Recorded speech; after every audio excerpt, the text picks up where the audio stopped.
హల్లెలూయా, హల్లెలూయా.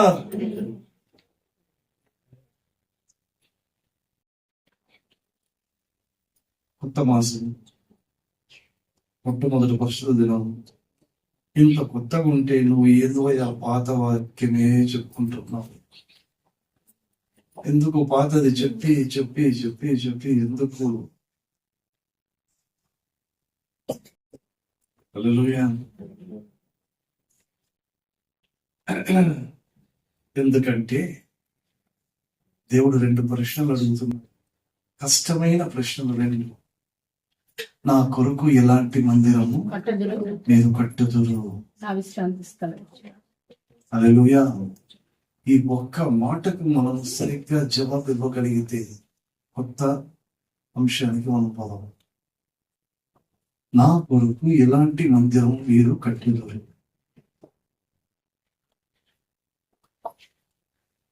నా విశ్రాంతి స్థలం ఏది? నక్కలకు, ఆకాశ పక్షులకు, మనుష్య కుమారులకు తల వాంచుటకు స్థలం ఏది? హల్లెలూయా.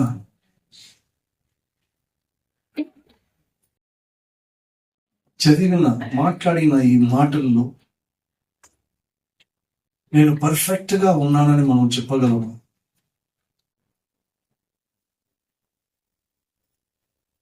ఆయన విశ్రాంతి స్థలములో, ఆయనకి ఇవ్వాల్సిన విశ్రాంతి స్థలములో సరైన ప్రాధాన్యత మనం ఇస్తున్నాము, లేకపోతే కుంటిది గుడ్డిది లోపము కలిగినది ఇస్తున్నాము. హల్లెలూయా. నా జీవితంలో నా శరీరానికి కుంటో గుడ్డో ఏదో ఒకటి కలిగితే పరిగెత్త బాగా చేసుకోవడానికి, అవునా కాదా? నేనైతే పోవడం లేదు.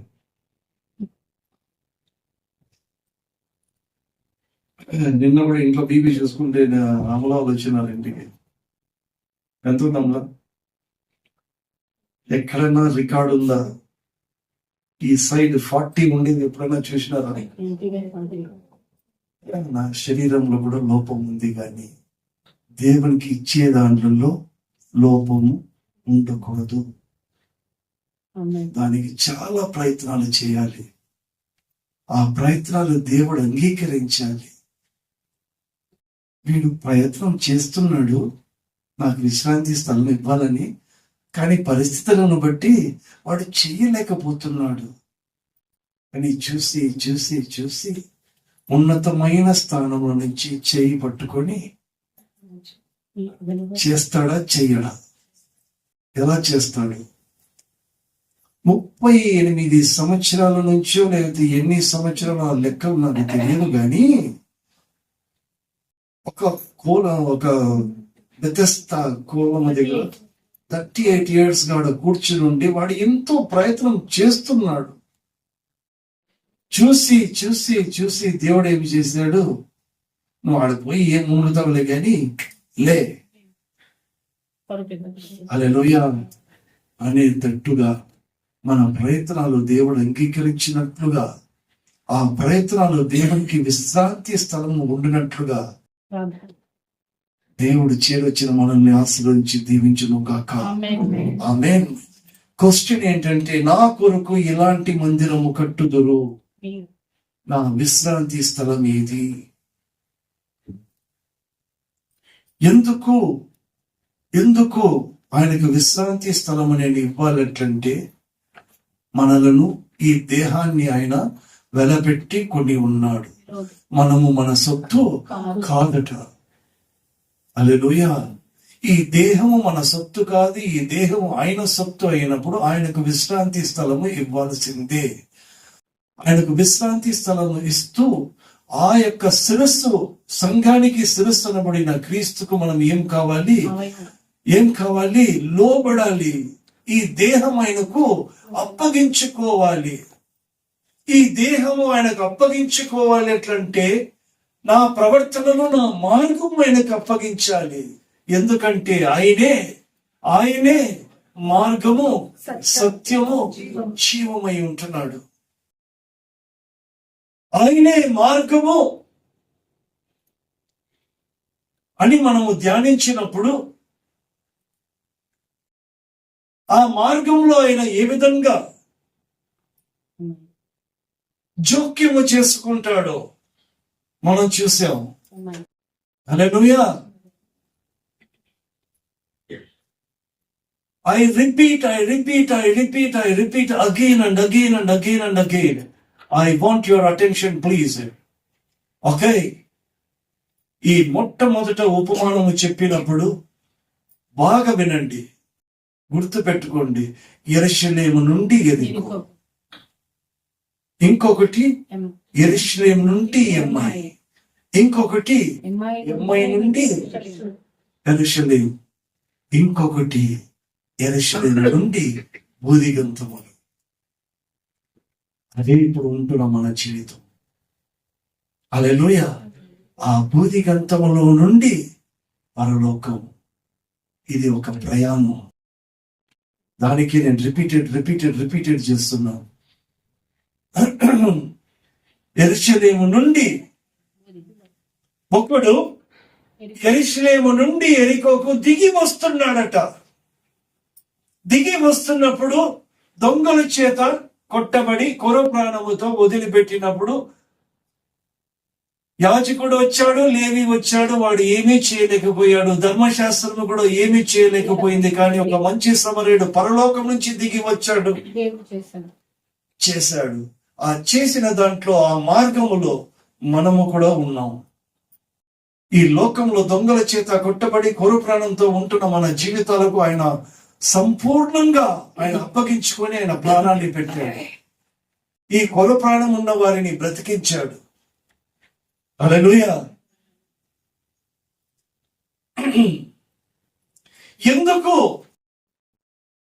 ఎందుకు ఆ మార్గంలో ఆయన రక్షించాలి? ఎందుకు రక్షించాడంటే ఆ దేహం ఆయనకు కావాలి. ఎందుకు ఆయనకి ఆ దేహము కావాలి? ఎందుకు నువ్వు నేను ఎందుకు కావాలి? ఎందుకు కావాలి? ఆయన దేహాన్ని కొరకు, కొర ప్రాణంలో ఉంటున్న దేహాన్ని కొరకు ఆయన దేహాన్ని అప్పగించుకున్నాడు. ఆయన దేహాన్ని అప్పగించుకొని నీ దేహంలో జీవించాలని. హల్లెలూయా. ఆయన నివసించాలి, మన దేహంలో ఆయన నివసించాలనేసి ఆయన దేహాన్ని అప్పగించుకొని మన దేహాన్ని రక్షించాడు. హల్లెలూయా. ఏ విధంగా నివసించాలి అనుకున్నాడు?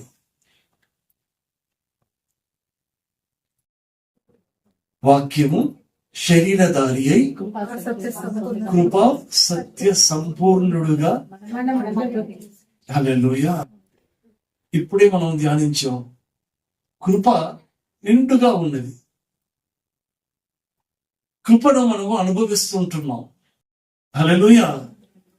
సత్యాన్ని మనం అనుభవిస్తున్నామా లేదా? It's a question. కృప అయితే మనకు కావాలి. కృప అంటే తెలుసా? కృప అంటే ఏంటో? మనం ఏమి చేయకనే పొందుకోవడం కృప. హల్లెలూయా. ఏమి చెయ్యకనే పొందుకోవడము కృప.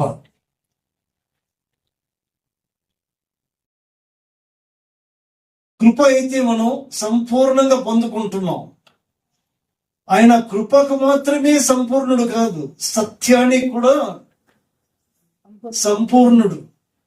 కృప సత్యానికి కూడా సంపూర్ణుడు. రెండవ మాట సత్యం. సత్యం అనగా ఏమిటి అని పిలాతు అడుగుతాడు. అడిగి కొంతసేపు ఉండి ఆయనలో ఏ దోషము లేదు అంటున్నాడు. హల్లెలూయా. ఏ దోషము లేదంటే ఆయన వాక్యమే సత్యం. యోహాను 17:17 ఏముంది? ఆయన వాక్యమే సత్యము. ఆ సత్యమైన యొక్క వాక్యములో ఏ దోషము లేదు. ఏ దోషము లేని ఆయన వాక్యము, ఆ సత్యము ఎక్కడి నుంచి మొలిచిందంట? భూమిలో నుండి మొలిచేనంట. 85:11 భూమిలో నుండి సత్యము మొలుచును, భూమి నుండి సత్యము మొలుచును, ఆకాశములో నుండి నీతి పారజూచును. హల్లెలూయా. భూమిలో నుండి సత్యము మొలిచెను అంటే దాని అర్థం ఆయన చనిపోయి సమాధి చేయబడి 3వ రోజు తిరిగి ఆ వాక్యం అడుగుతున్న ఏ దోషము లేని ఆ యొక్క సత్యము మొలిచెను, 3వ రోజు తిరిగి లేచెను. ఆ దినమందే 24:13 లూకా రాసిన సువార్త 24:13.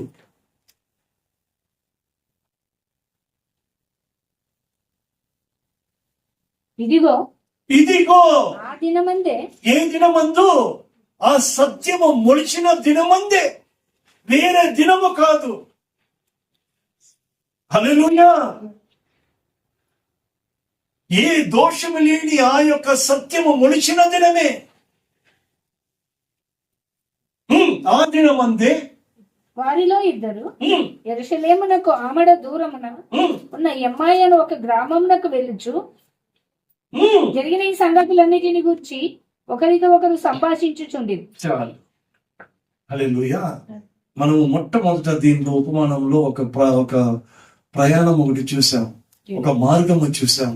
ఆ మార్గం ఎక్కడి నుంచి ఎక్కడికి? యెరూషలేము నుంచి ఎరికో. అది దిగుతున్న మార్గం. ఆ దిగిపోతున్న కొరు ప్రాణములతో చేస్తూ ఉన్న ఆ యొక్క ప్రయాణములో ఆయన ప్రాణం ఇచ్చి ఆ దేహాన్ని కొన్నాడు. కొని ఆ సత్యము ఇప్పుడు మొలిచింది. హల్లెలూయా. ఆ దినమందు ఇద్దరు ప్రయాణం చేస్తున్నారు. ఈ ప్రయాణం ఎక్కడి నుంచి? యెరూషలేము నుండి ఎమ్మాయి. యెరూషలేము అనేది ఆరాధనకు సెంటర్ ఆఫ్ ది స్థలం. ఓకే. అక్కడి నుండి ఎమ్మాయి అనే గ్రామానికి పోతున్నారు. వారు జరిగిన సంఘటన గురించి మాట్లాడుకుంటూ పోతున్నారు.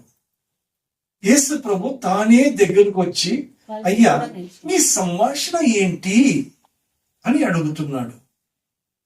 ఏ దినమందు? ఆ దినమందే. హల్లెలూయా. మన సంభాషణ ఏంటి? ఎక్కువగా మన సంభాషణ ఏంటి? మొదటి వాక్యంలో మనం ఏం ధ్యానించాం? మొదటి వాక్యంలో ఎంతమంది రాలేదు? ఎందుకు రాలేదు?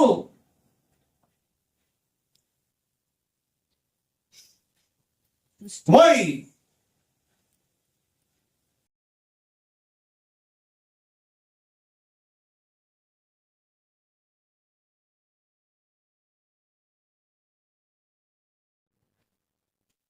ఇంకెంతకాలం?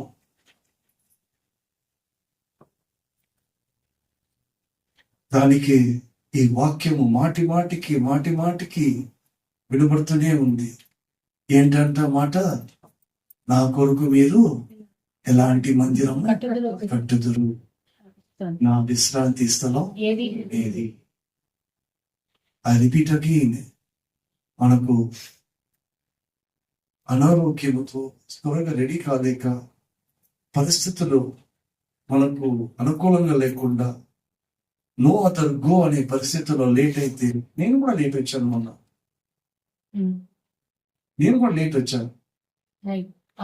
నేను ఎంత ఏడ్చానో ఆ దేవునికి మాత్రమే తెలుసు. అది సండే కాదు, జస్ట్ ప్రార్థన, ఆల్ నైట్ ప్రేయర్. అనుకు ఫోన్ చేసిన, ఆయన ఎత్తలేదు. నేనేం చేయాలి? సంతోష్కి ఫోన్ చేసిన కదా, మేరీకి ఫోన్ చేసిన, ఎందుకంటే లేట్ అవుతుంది. అది నాకు నా సంఘంలో కూడా కావాలి.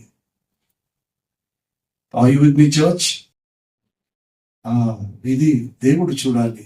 అది చూసినప్పుడు, ఆయన చూసినప్పుడు ఉన్నతమైన స్థానము నుంచి చేయి పట్టుకొని ఏమి చెయ్యాలో దానిని చేసి ఆయన మనలో నివసించేవాడు.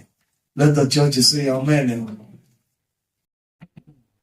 వారు ఒకరితో ఒకరు మాట్లాడుకుంటూ పోతుంటుండగా వారు సంభాషిస్తుండగా యేసు ప్రభు తానే వారి మధ్యలో వచ్చి ఏం మాట్లాడుకుంటూ నీ సంభాషణ ఏంటి అంటే, నువ్వు ఈ ఊరికి ఏమైనా కొత్తనా, నీకు తెలియదా ఏమి జరిగింది? ఒక సంఘటన జరిగింది. ఒక అతన్ని, ఒక ప్రవక్తని వారు చంపేశారు.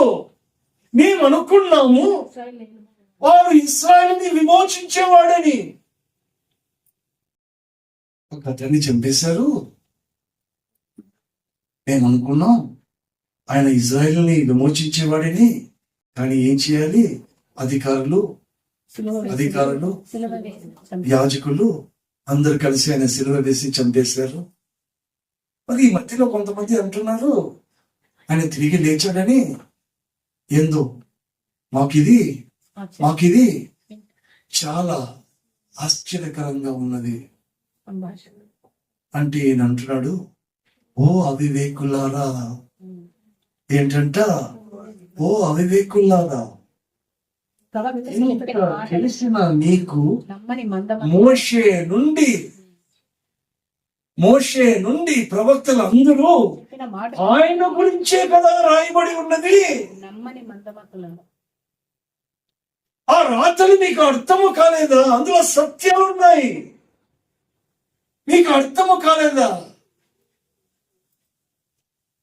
అని వారితో మాట్లాడుకుంటున్నప్పుడు ఇంతలో ఏమొచ్చిందంట, వారు వెళ్ళాల్సిన గ్రామము వచ్చేసిందంట. వీరు ఏమి గమనించారు? ఈయన గ్రామాన్ని దాటి వెళ్ళిపోతున్నాడేమో అనేసి ఆయనని బలవంతం వచ్చేసి మీరు ఈ రాత్రి మాతో కూడా ఉండమని అడిగారు. హల్లెలూయా. ఎందుకు ఈ మాటలు చెప్తున్నానంటే, మన పరిస్థితులు, సందర్భాలు ఏ విధంగా ఉంటాయంటే అర్థం కాని విధంగా ఉంటాయి. హల్లెలూయా.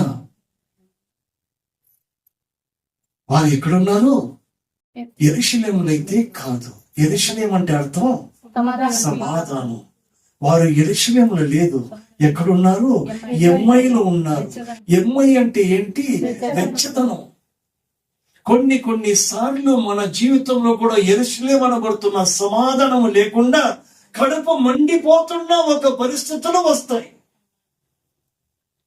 ఏమొస్తాయి? కడుపు మండిపోతుంది, తల వేడెక్కిపోతుంది, ఎన్నో మాటలు వింటామా? నా కడుపు మంట, తల మంట ఎవరు చూడు. నేను తల మంటలకు, కడుపు మంటలకు ప్రార్థన మాత్రం చేస్తా ఉంటాను. చేసి చేసి చేసి నా మంటలన్నీ ఆరిపోయి. హల్లెలూయా. వస్తాయి. అది వచ్చినప్పుడు మనల్ని ఎవరైతే ఆ దినమందే ఆ సంభాషణ దాటిపోనియకుండా, నన్ను దాటిపోకయ్యా దావీదు కుమారా, యేసయ్యా వ్యర్థమైనదయ్యా, నన్ను దాటిపోకయ్యా అనే మాట మన జీవితంలో కూడా ఉండాలి. ఆమేన్. ఆయన మనల్ని దాటి పోకూడదు. అది ఏ సందర్భమై కానీ, ఏ స్థితిగతులైనా కానీ మనల్ని దాటిపోకూడదు. వారు దాటి పోనివ్వలేదు. బలవంతము చేసి వారితో కూడా బస చేయమని వారిని అడిగాడట. అడిగినప్పుడు వారితో బస చేయడానికి ఆయన ఒప్పుకొని ఆ ఇంటిలో ప్రవేశించాడంట. మన జీవితం అనే ఇంటిలో కూడా ఆయన ప్రవేశించును గాక. హల్లెలూయా. ఆయన మన ఇల్లు అనే ప్రవేశంలో, మన జీవితం అనే ఇంట్లో ఆయన ప్రవేశిస్తే అక్కడ ఆయన చేసే మొట్టమొదట పని ఏంటంటే రొట్టె విరిచుట. ఆయన చేసే పని అది. ఏం చేస్తాడట? రొట్టె విరిచుటనే చేస్తాడు. ఆయన మన జీవితంలో లేకపోతే రొట్టె విరిచుట అనేది లేదు. హల్లెలూయా. పోయిన వారం లేదా అంతకుముందు వారము, పోయిన వారమే కదా.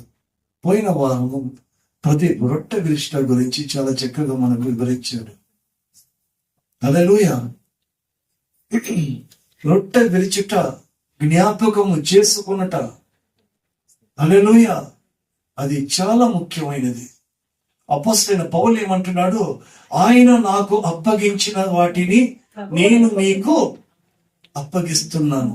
యేసు ప్రభు వారు అపోస్తలుడైన పౌలుకి ఈ యొక్క స్వార్థ అనేది ఆయనకు అప్పగించలేదు. ఈయన తెలుసుకున్నాడు, ఆహ్వానించుకున్నాడు. అంతేనండి. He has invited the gospel into his life. హల్లెలూయా.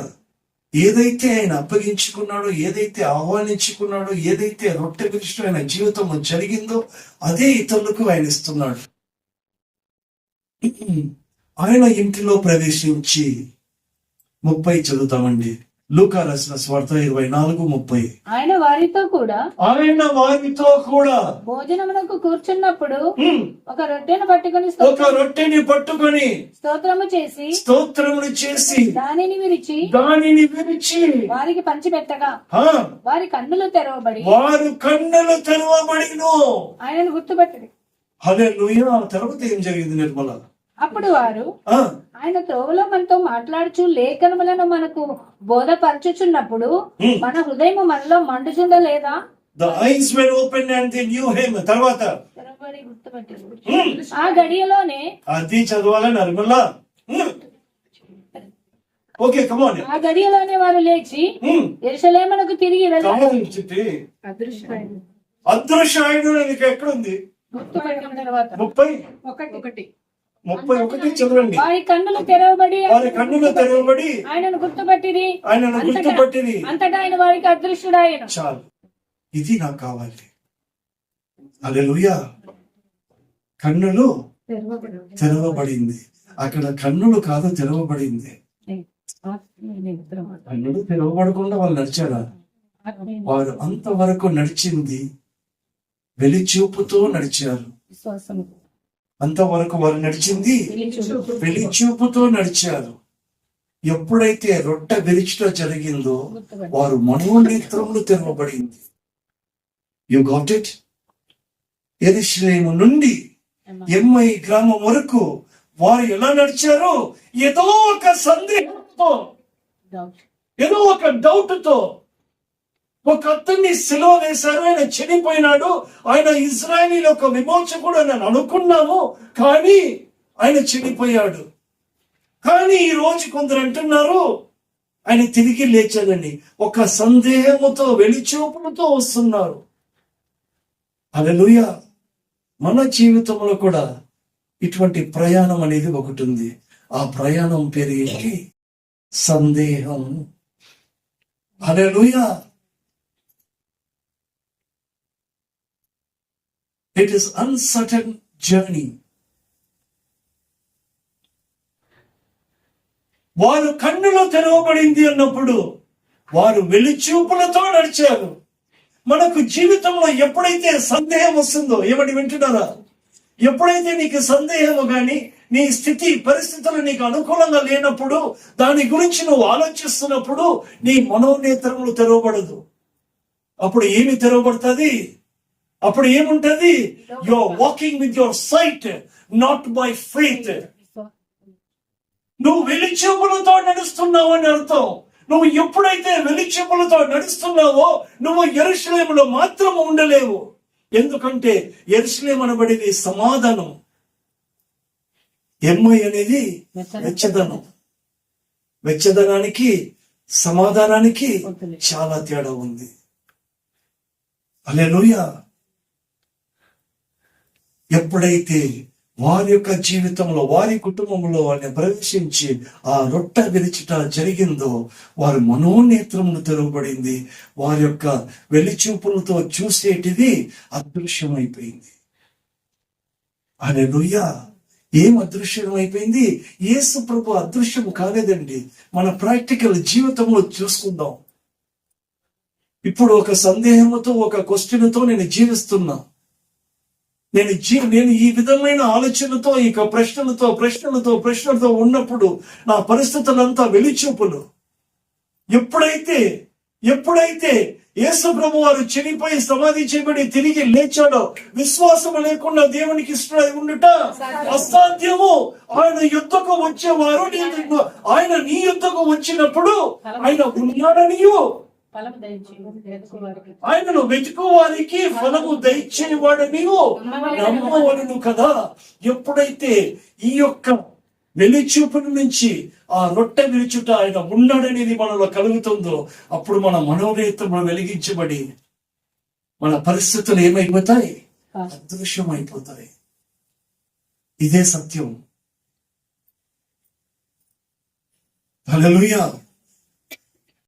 నా ప్రయాణము ఎక్కడి నుండి ఎక్కడికి, నా ప్రయాణము ఎక్కడి నుంచి ఎక్కడికి. 2 ప్రయాణాలు చూసాము. ఒక ప్రయాణం యెరూషలేము నుండి యెరికో, ఇంకొక ప్రయాణం యెరూషలేము నుండి ఎమ్మై. ఎప్పుడైతే వారి మనోనేత్రములు తెరవబడినాయో, వారు ఏమైనారు? మళ్ళా ఒకరితో ఒకరు మాట్లాడుకున్నారు. ఏం మాట్లాడుకున్నారు? దారిలో ఆయన మనతో మాట్లాడుతున్నప్పుడు మన హృదయము మండుచున్నది కదా. ఆ లేఖనాలు మనం వింటున్నప్పుడు అప్పుడు వాళ్ళకు మండలేదు. ఎందుకంటే అప్పుడు వాళ్ళకి ఎందుకు మండలేదు?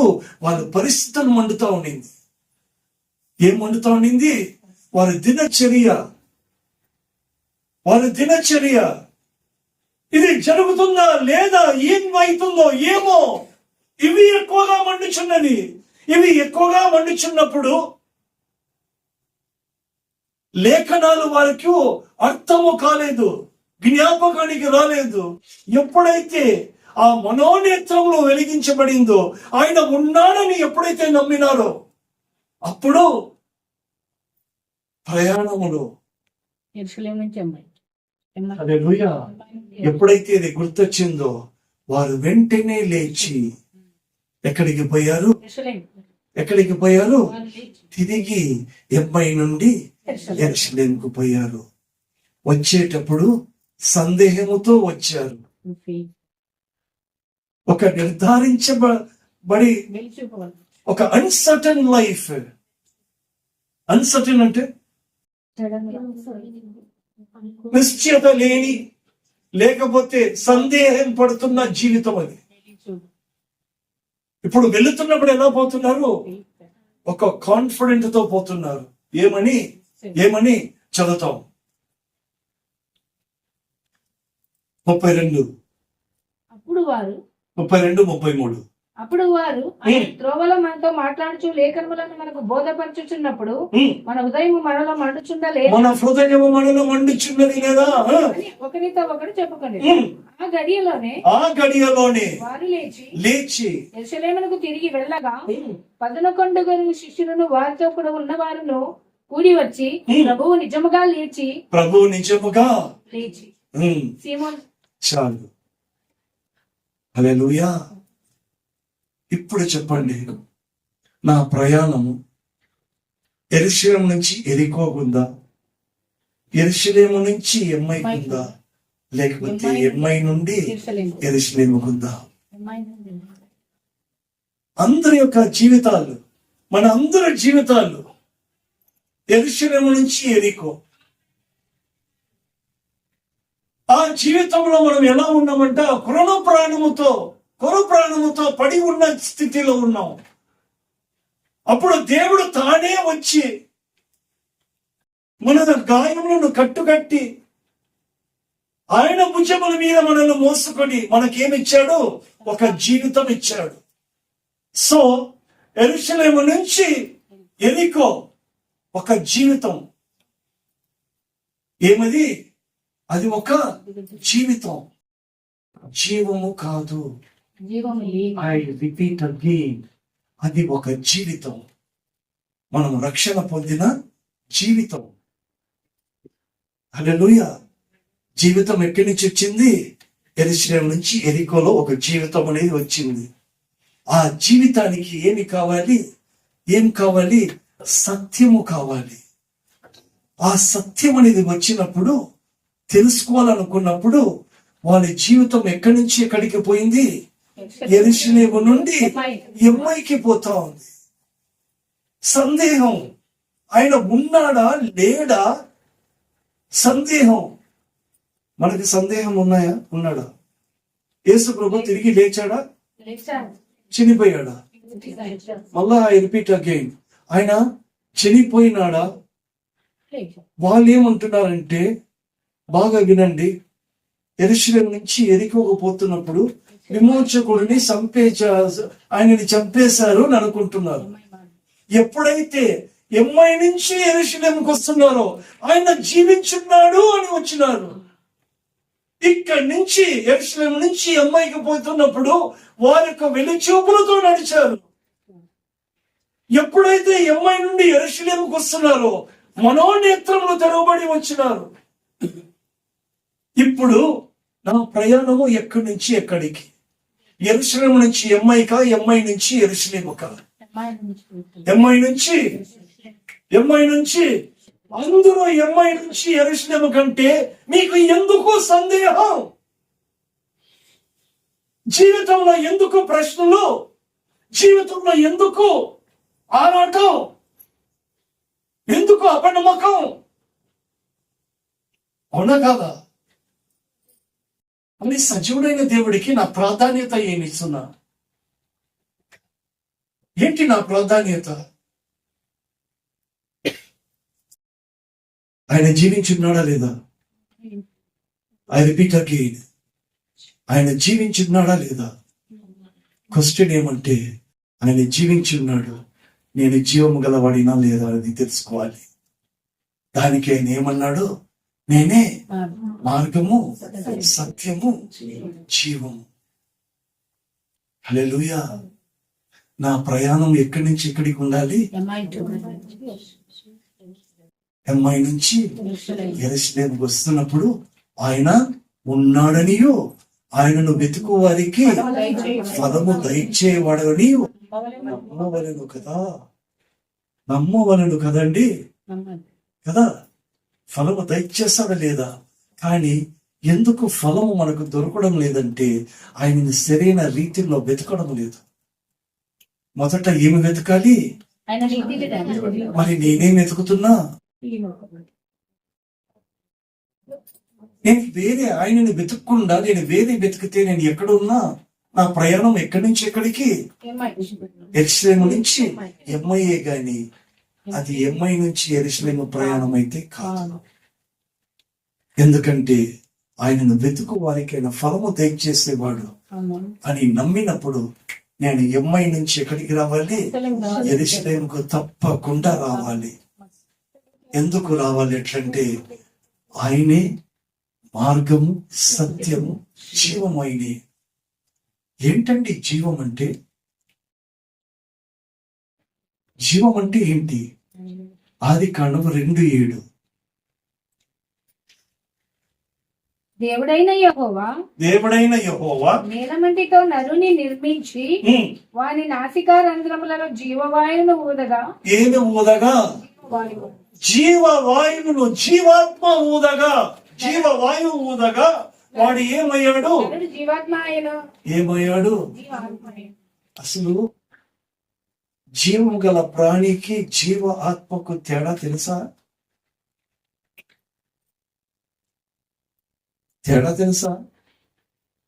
జీవము గల ప్రాణి నాసిక రంధ్రములో జీవాత్మ ఊదగా, జీవ వాయువును ఊదగా నరుడు ఏమయ్యాడు? జీవ ఆత్మ అయ్యాడు. జీవము గల ఆత్మ, ఒక ప్రాణము ఆత్మతో కూడిన ప్రాణముది. హల్లెలూయా. దానికే దేవుడితో నడిచిన వాడు ఆదాము. హల్లెలూయా. ఐ రిపీట్ అగైన్, మనం మాట్లాడుతున్నది జీవము గురించి. హల్లెలూయా. దేవుడు నాసిక రంధ్రములో జీవ వాయువు ఊదగా నరుడు జీవ ఆత్మ అయ్యాడు.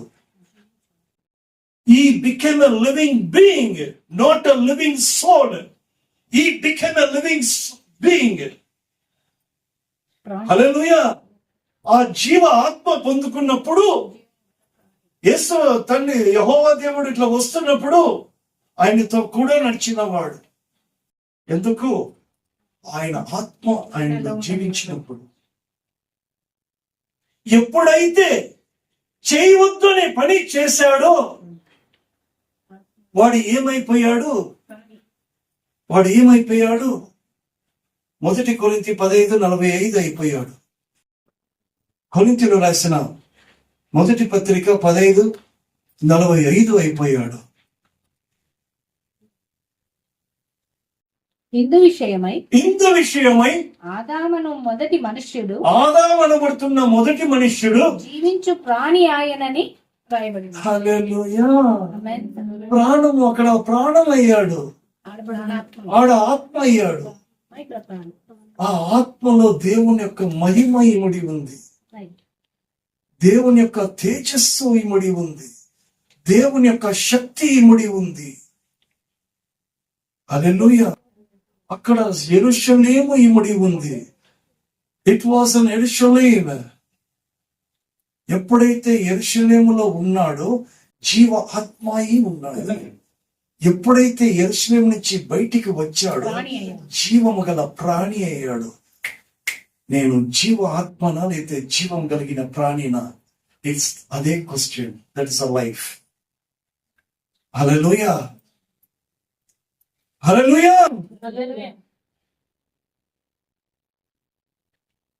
Repeat again. ఏమయ్యాడు? జీవము గల ప్రాణి అయ్యాడు.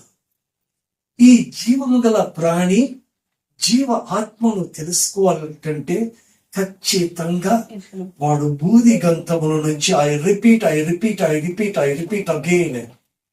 హల్లెలూయా. I repeat again.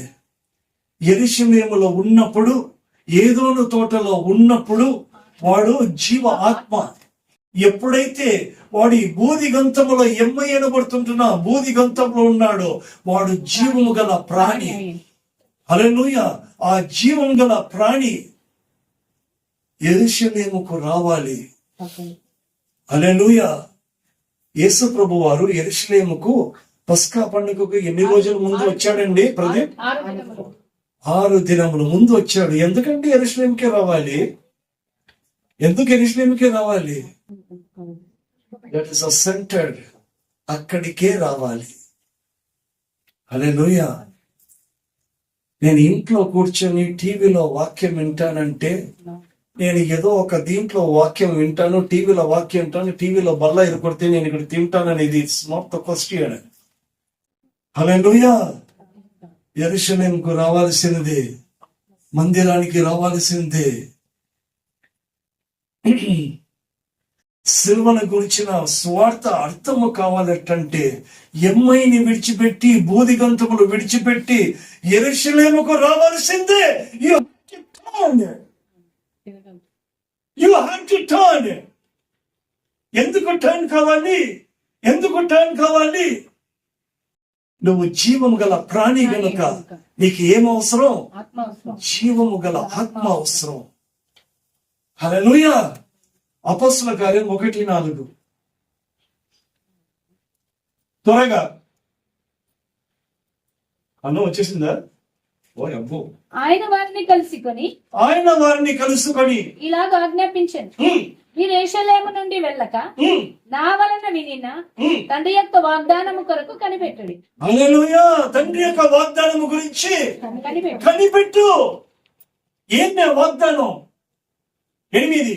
అయినను పరిశుద్ధాత్మ మీ మీదికి వచ్చినప్పుడు మీరు శక్తి నొందెదరు గనుక మీరు యెరూషలేములోను యూదయ సమరయ దేశముల అందంతటను భూ దిగంతముల వరకును నాకు సాక్షులు అయి ఉందురని వార్పించాడు. అందరూ ఎక్కడికి రావాలి? యెరూషలేముకు రావాలి. ఏం పొందుకోవాలి? పరిశుద్ధాత్మను పొందుకోవాలి. అప్పుడు ఏమొస్తుంది? అప్పుడు తిరిగి ఎక్కడికి పోవాలి? యెరూషలేములోను యూదయలోను సమరయలోను బూదిగంతముల వరకు అప్పుడు పోవాలి. అంతేగాని నేను అక్కడ ఉండి అట్లే పోతానంటే కాదు. అది క్రమము కాదు. ఇక్కడి నుంచి నువ్వు ఇక్కడికి రా, ఇక్కడి నుంచి నువ్వు అక్కడికి.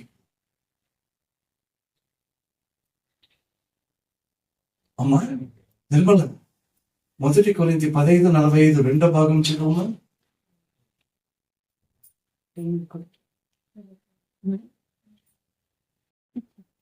త్వరగా 1 కొరింథీ 15:45. ఇందు విషయమై ఆదామును మొదటి మనుష్యుడు జీవించు ప్రాణి ఆయనని వ్రాయబడి ఉన్నది. కడపటి ఆదాము జీవింపచేయు ఆత్మాయను. అండర్లైన్. నువ్వు ఎవరెందుకు రావాలి? జీవింపచేయు ఆత్మ ఎందుకు రావాలి? ఓ ఆదామా, నువ్వు జీవం గల ప్రాణి మాత్రమే. నువ్వు జీవం గల ప్రాణి నుంచి నువ్వు ఎమ్మైలో ఉన్నావు, భూదిగంతంలో ఉన్నావు. నువ్వు తిరిగి అక్కడే నువ్వు పోవాలంటే, నువ్వు అక్కడ ఉండాలంటే ఇక్కడికి వచ్చి నువ్వు అక్కడికి పో. ఇక్కడికి రాకుండా మాత్రం సిలువని గురించిన స్వార్థను అర్థం చేసుకోకుండా నువ్వు జీవము గల ఆత్మ కాలేవు. ఇది సత్యము. హల్లెలూయా. ఇది సత్యం. నేనే మార్గము, సత్యము, జీవము. అయినా జీవించేవాడు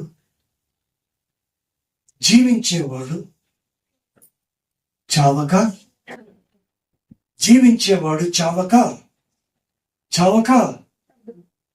తప్పదా? తప్పదు.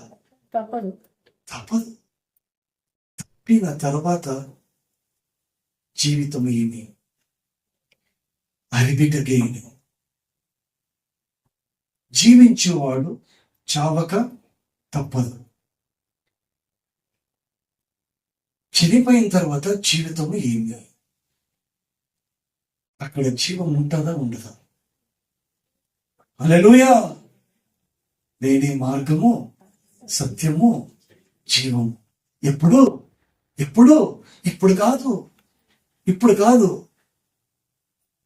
కాదు ఆయన జీవము. నేను చనిపోయిన తర్వాత ఇచ్చేదే జీవితం. అది నిత్య జీవితం. హల్లెలూయా. ఆ నిత్య జీవం ఉండాలంటే నేను జీవాత్మ ఇప్పుడు పొందుకోవాలి. హల్లెలూయా. ఈ జీవాత్మ నేను పొందుకోవాలంటే క్రీస్తుని గురించిన స్వార్థను నేను అంగీకరించాలి. ఆ స్వార్థను నేను అర్థము చేసుకోవాలి. నేను వెలిచూపులతో ఉంటే అది నాకు అర్థము కాదు. నా మనోనేత్రములు వెలిగించబడాలి. నేను యెరూషలేముకు రావాలి.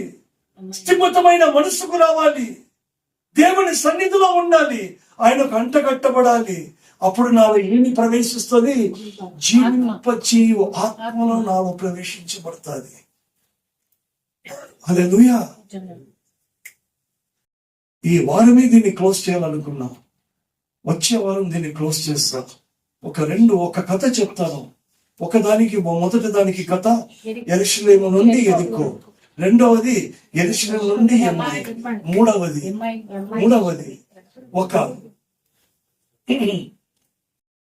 ఒక ధనవంతుడు, ఒక దరిద్రుడు. మూడవ కథ ఏంటి అన్న? ఏంటి మూడవ కథ? ఒక ధనవంతుడు, ఒక దరిద్రుడు. దేవుడు అనుమతిస్తే ధనవంతుడు అంటే ఏంటి, ధనవంతుడు తొడుక్కున్న ఊదారం అంటే ఏంటి చూద్దాం.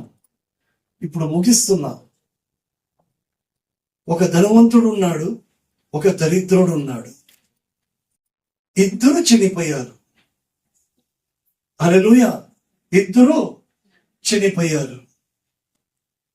అమ్మా 22 చదువు. లూకా 16:22.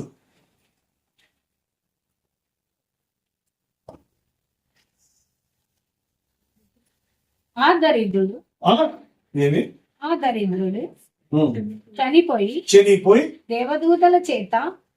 దరిద్రుడు చనిపోయి దేవదూతల చేత అబ్రహాము రొమ్మున ఆనుకునుటకు కొనిపోబడి ధనవంతుడు కూడా చనిపోయి పాతి పెట్టబడి.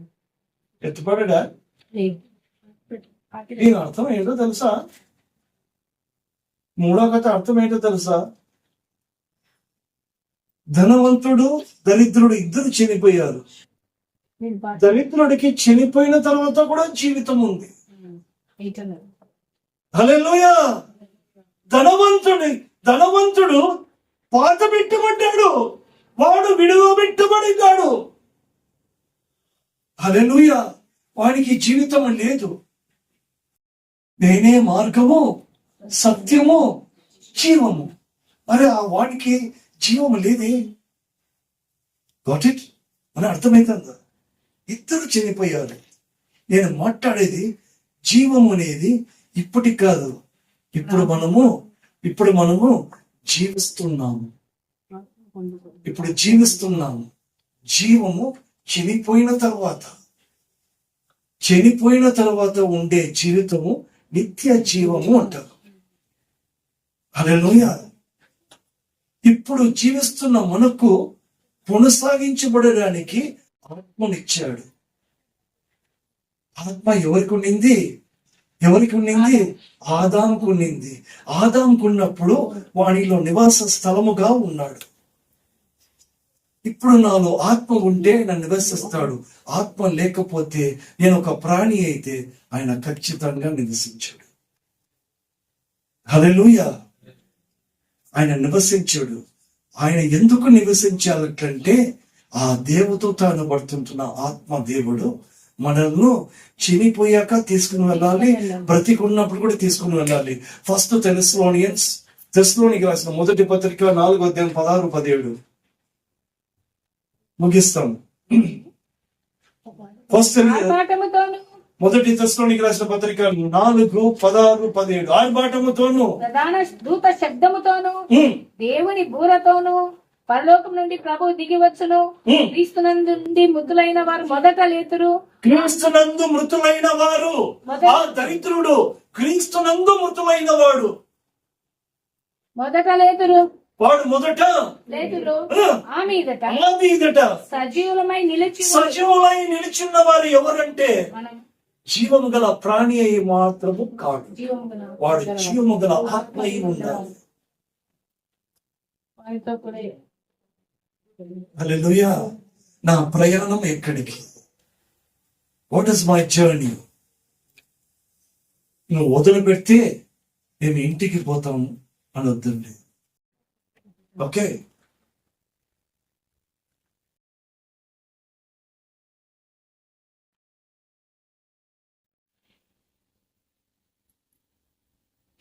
నా జీవితం ఎలా ఉంది? అరిపికకి నా జీవితం ఎలా ఉంది? ఎలా జీవిస్తున్నా? హల్లెలూయా. నా జీవితం ఎలా ఉంది? ఎలా జీవిస్తున్నా? నా ప్రయాణం ఎక్కడి నుంచి ఎక్కడికి? నేను కొర ప్రాణముతో ఉన్నానా, లేకపోతే స్వస్థపరచబడ్డానా? నేను వెలుచూపులతో నడుస్తున్నానా, లేదా మనో నేత్రమును వెలిగించబడి నడుస్తున్నా?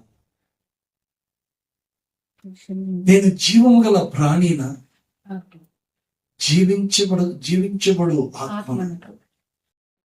ఎన్ని ప్రశ్నలు ఉన్నాయి కదా. హల్లెలూయా. నేను ఫలానా అని చెప్పండి చూద్దాం. నేను ఫలానా అని ఒక బోర్డు ఏంటి చూద్దాం.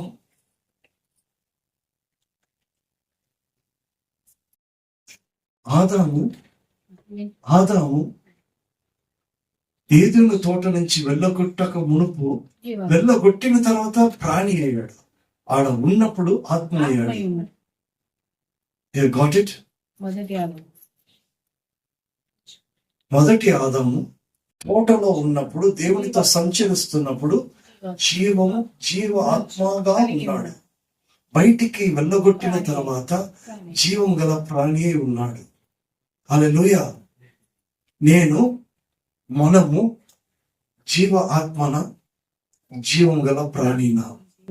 ఒకవేళ నేను ప్రాణి అయితే ఆ జీవ ఆత్మ కొరకు నా ప్రాధాన్యత ఏంటి?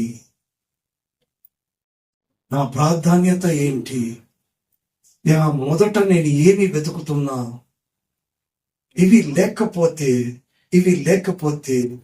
నేను జీవం గల ప్రాణిని, నేను ధనవంతుడు పోలే, నేను పాతి పెడతానేమో గాని అబ్రాహాము రొమ్మున నేను ఆనుకునేవాడు మాత్రము కాలేను గనక కాలేను. ఈ జీవితం వేస్ట్ అవుతుంది. ఈ జీవితం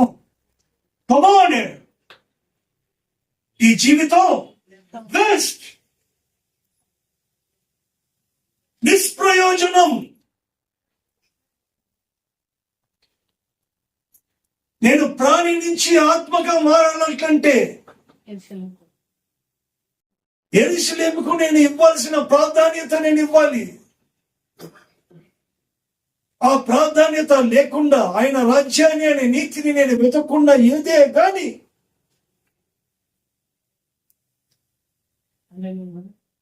హల్లెలూయా మిగతాది ఏ విధంగా జీవ ఆత్మ మనము పొందుకోగలము.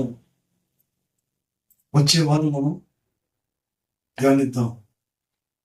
జీవ ఆత్మ మనం జీవం గల ప్రాణి నుంచి జీవ ఆత్మ పొందుకోవాలంటే విధికి నలిగిన హృదయం ఉండాలి. ఎక్కడ? లోకంలో కాదు, లోకము కొరకు కాదు. నేను పొద్దునపై కష్టపడి వచ్చినా నా శరీరం నలగొట్టబడిందంటే నీ కర్మ. నేనేం చేయను దానికి? అది చేస్తున్నాం కదా, నా కొరకు చేయి చూద్దాం. చెయ్యి, నా కొరకు వినికి నలిగిన హృదయం కలుగు చూద్దాం, సహించి చూద్దాం, తట్టుకో చూద్దాం, నాకు ఇవ్వాల్సిన ప్రాధాన్యత ఇవ్వ చూద్దాం. హల్లెలూయా. విరిగి నలిగి కొట్టినప్పుడే, ఒక విత్తనము నలగొట్టబడినప్పుడే అందులో వస్తున్న సారము, ఆ యొక్క నూనె సిద్ధలలో ఉంటాయి. ఆ బుద్ధిగల కన్నికలతో ఉండింది నూనె. అది ఆయన రాకడ ఆలస్యమైన వాళ్ళ దీపము వెలుగుతూనే ఉన్నది. అదే జీవాత్మ. దానికి అవన్నీ అర్థం కావాలి. ఇవన్నీ పొందుకోవాలంటే ఎన్నో జ్ఞాపకము చేసుకున్నట్టుగా ఈ దీనిని చేయడని చెప్పిన దేవుడి మాటలు మనం వెనుకడికి ఆశీర్వదించి దీవించును గాక. ఆమేన్.